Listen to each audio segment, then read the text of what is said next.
देखिए, डायबिटीज़ कई कारणों से होती है। टाइप 1 डायबिटीज़ है, टाइप 2 डायबिटीज़ है, इसके अलावा और कई तरह की डायबिटीज़ है।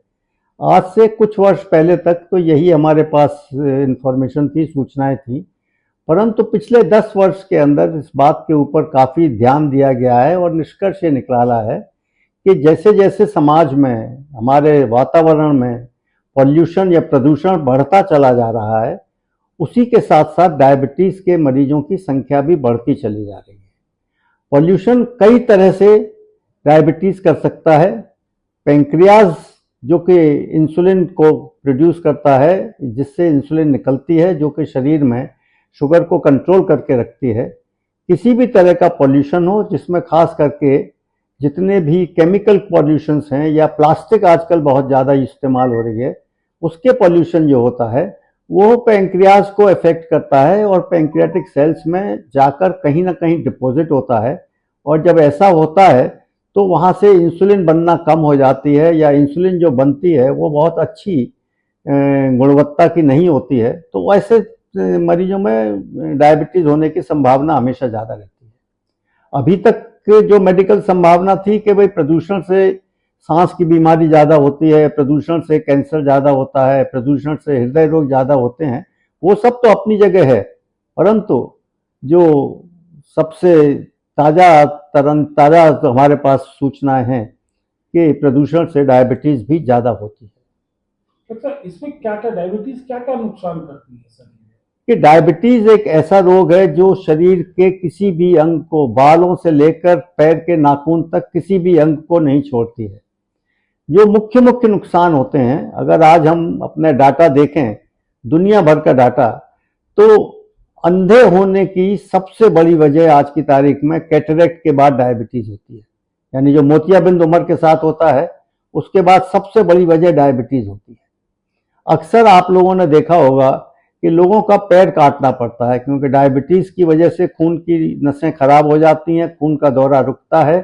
तो एक्सीडेंट के बाद, यानी दुर्घटना में अगर पैर काटा जाए, उसके बाद सबसे बड़ा कारण जो है वह डायबिटीज की वजह से पैर काटना पड़ता है। तीसरा सबसे ज्यादा जो खतरनाक रोग है वो है कि डायबिटीज से गुर्दे बहुत जल्दी खराब हो जाते हैं।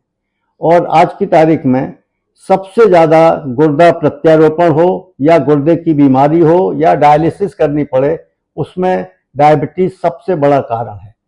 इसके अलावा हृदय रोग की बीमारी, अगर मरीज को डायबिटीज है तो अल्टीमेटली डायबिटीज में ब्लड प्रेशर भी हो ही जाता है। इसकी वजह से हृदय रोग की सबसे बड़े कारणों में, जो कहा जाता है कि तंबाकू से ज्यादा होता है या कोलेस्ट्रॉल से, उसमें डायबिटीज एक बहुत बड़ा कारण है। क्योंकि डायबिटीज अगर है तो उसमें कोलेस्ट्रॉल लेवल भी बढ़ जाते हैं। इसकी वजह से हृदयाघात भी बहुत ज्यादा होता है। इसी तरह से जैसे हार्ट अटैक होता है, वही ब्रेन अटैक होता है, जिसमें कि पैरालिसिस या आधे शरीर पर फालिज का असर हो जाता है। वो भी अगर मरीज के डायबिटीज है तो उसकी संभावना बहुत ज्यादा होती है, और वो ब्रेन स्ट्रोक के मुख्य कारणों में डायबिटीज भी आती है। देखो, जिस तरीके से और चीजों को रोकथाम के लिए, बीमारियों के लिए सरकार की तरफ से भी, सामाजिक संगठनों की तरफ से भी प्रयास होती है, ऐसा क्या डायबिटीज के लिए नहीं किया जा सकता? मेरा अपना मत ये है, व्यक्तिगत मत है मेरा, कि ये समाज में एक दुर्भाग्य की बात है कि जो सबसे ज्यादा बीमारियां आज समाज को ग्रसित किए हुए हैं, जिसमें डायबिटीज है, जिसमें ब्लड प्रेशर है, जिसमें हार्ट अटैक है और सांस की बीमारी, इन चारों बीमारियों के लिए समाज को जागरूक करने के लिए, समाज को ये बताने के लिए कि ये बीमारियां कैसे होती हैं, क्या इनके प्रारंभिक लक्षण हैं, इनसे कैसे बचा जा सकता है, सामाजिक स्तर पर एनजीओस के द्वारा या सरकारी स्तर पर भी इस तरह के कोई प्रयास नहीं किए जा रहे हैं। जैसे कि आज सरकार का मलेरिया उन्मूलन प्रोग्राम है, करीब करीब मलेरिया खत्म हो गया है। इससे पहले बड़ी माता जो चेचक कहलाती थी, वह पूरी तरह से हमारे देश से खत्म हो चुकी है। इसी तरह से आजकल प्रधानमंत्री श्री मोदी जी का बहुत ज़्यादा जोर है इस बात के ऊपर कि हमारे देश से टीबी की बीमारी भी खत्म हो जाए। इनके लिए बहुत वृहद स्तर पर प्रोग्राम चलाए जा रहे हैं, इलाज के और रोकथाम के।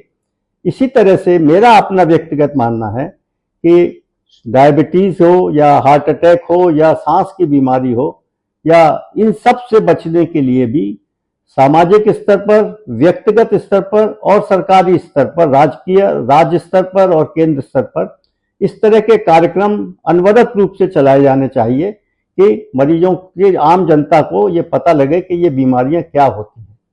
इसके अलावा जो दूसरी बात जो कि पिछले 20-25 सालों के अंदर हो गई है कि जो स्कूल हैं, चाहे वो प्राइमरी स्कूल है, चाहे वो उच्च स्तरीय स्कूल हैं, उनमें कार्यकलाप बदल गया है। अगर मैं अपने जमाने की बात करूं, प्रतिदिन 1 घंटा पीटी का या स्पोर्ट्स का हुआ करता था।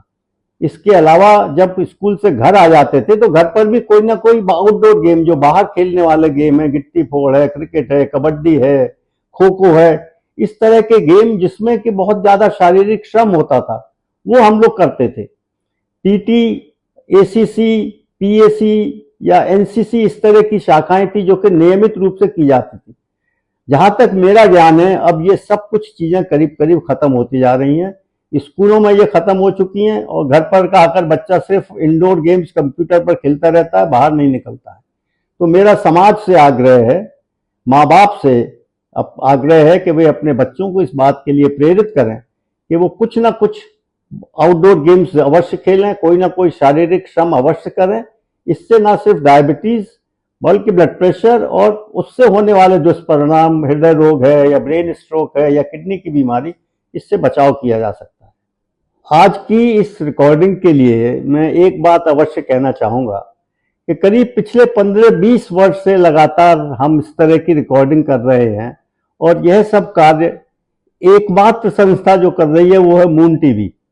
इसके लिए मैं व्यक्तिगत तौर पर और अपने साथियों की ओर से मून टीवी के समस्त अधिकारियों को इस बात के लिए तहे दिल से शुक्रिया देना चाहूंगा, साधुवाद देना चाहूंगा, बधाई देता हूं कि वे सामाजिक स्तर पर जागरूकता के लिए इस तरह के कार्यक्रम लगातार कर रहे हैं और मुझे उम्मीद है कि भविष्य में भी वो यह सब कार्यक्रम करते रहेंगे।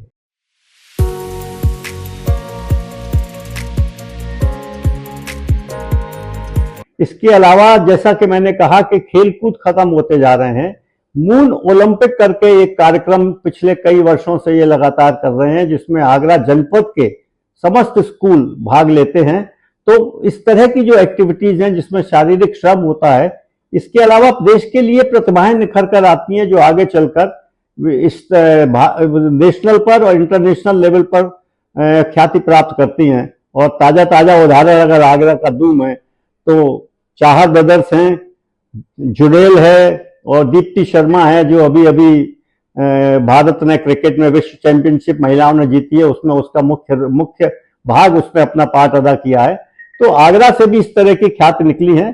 जगवीर सिंह का नाम आज कौन नहीं जानता, भारतीय हॉकी टीम के कप्तान रहे हैं और आज वो भारतीय हॉकी टीम के कोच हैं। इस तरह के कई लोग हैं जो आगरा ने इस तरह की श्रृंखलाओं से निकलकर ये खिलाड़ी आए हैं और राष्ट्रीय और अंतर्राष्ट्रीय स्तर पर अपना नाम रोशन किया है। इसके लिए भी मून टीवी बधाई के पात्र।